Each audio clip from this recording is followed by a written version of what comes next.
መመኛው ምንድነው? እንጸው አልቆ በተክርስቲያኗ ተመረቀ ቆሜ ማየት ይችላል። እግዚአብሔር እድሜን ካረዘመ ይሄንን ነው መመኛው። በተጣደፈ ሁኔታ እየተሰራ ነው። መሰናክሎች ሁሉ ነበሩን።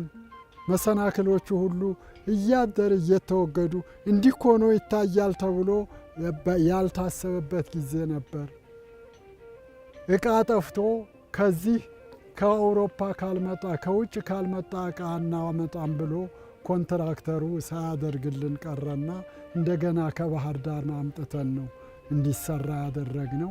እንደውም ሌላ ኮንትራት ሰጥተን በብረት ይሰራል ተብሎ ሊሰራ ሲል ያም አልሆንለት ብሎ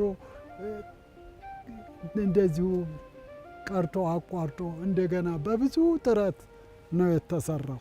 ይሄ እንደዚህ ሆኖ መታየት በማይቻልበት ሁኔታ፣ ተስፋ በሚያስቆርጥበት ሁኔታ ነበር። አሁን ግን ትንሽ ከውጭም ስናይ ደስ ይለናል። ይችን ስናያት ተስፋ አለን።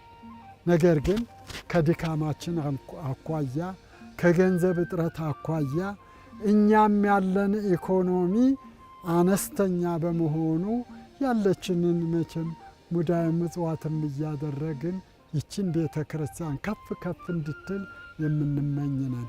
የልደታ አልቃ እናንተም እኔም እንዳይልበል እና ሁላችሁም በዓለም ላይ ያላችሁ ኢትዮጵያውያን እንደገና በኢትዮጵያም ያላችሁ ምእመናን ሁሉ ልደታን እዋት አገር ገንዘብ ብታዋጡልን ደስ ይለናል። እንፈልጋለን። ኧረ ደስ ይለናል ብቻ ሳይሆን ብር እንፈልጋለን። በአሁኑ ሰዓት ቤተክርስቲያኗን ለመጨረስ ገንዘብ ያስፈልገናል። ስለዚህ በያለ ቦታው ያላችሁ የኦርቶዶክስ አማኞችም ሆናችሁ ማንኛችሁም ብትሆኑ መርዳት የምትፈልጉ እርዱ እንላለሁ። እኛ ችግራችንን ቢወጡልን ደህና።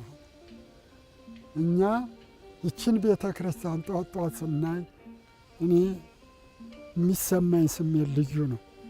ሌሊትም እጸልያለሁ፣ ምነው ጨከንሽ እያልኩኝ።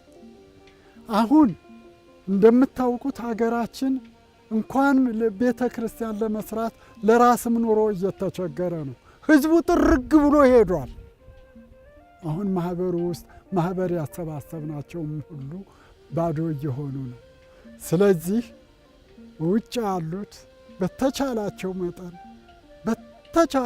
መጠን እንዲሁ ትንሽ ትንሽ ቢያደርጉልን፣ አሁንም በእነሱ ኃይል ነው፣ አሜሪካን ባሉ ኃይል ነው፣ ሌላውም ክፍለ ዓለም ያሉ ኃይል ነው እንጂ እኛማ ከየት አምጥተን ነው? ባዶ እጃችን ነው። እና ይሄንን እንደው ለሁሉም እንዲተላለፍልኝ አደራ ነው ምለው።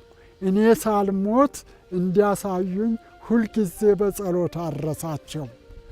በጸሎት ለልደታ ሁልጊዜ ጸለያለሁ።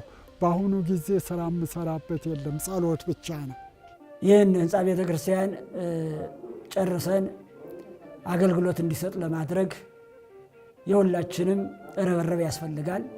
በውጭ ዓለም የምትገኙ በሀገር ውስጥም የምትገኙ ክርስቶስን አምናችሁ በሰጣችሁ እውቀት፣ ገንዘብ፣ በማንኛውም ነገር ይህችን ቤተ ክርስቲያን ተረባርባችሁ ብትረዱ ህንፃ ቤተ ክርስቲያኑን ሰበካ ጉባኤው በተሎ ጨርሶ ለአገልግሎት ለማብቃት እየጣረ ስለሚገኝ ሁላችሁም ባላችሁበት በማስተባበር 50 ሎሚ ለ50 ሰው ጌጥ ነው፣ ለአንድ ሰው ሸክም ነው እንደሚባል ሁሉ በትንሹም ያልቻላችሁትን ሁሉ በትንሹ አስተዋጽኦ ብታደርጉ እግዚአብሔር ደግሞ በሰማያዊ ቀለም በሰማያዊ መዝገብ ስለሚመዘግብላችሁ እናታችን ድንግል ማርያም ከልጇ ከወዳጇ በረከትን ስለምታሰጣችሁ ይህን ታሳቢ በማድረግ ያላችሁን አስተዋጽኦ እጃችሁን ብትዘረጉልን የቻላችሁትን ሁሉ የማስተባበር በሀሳብ በገንዘብ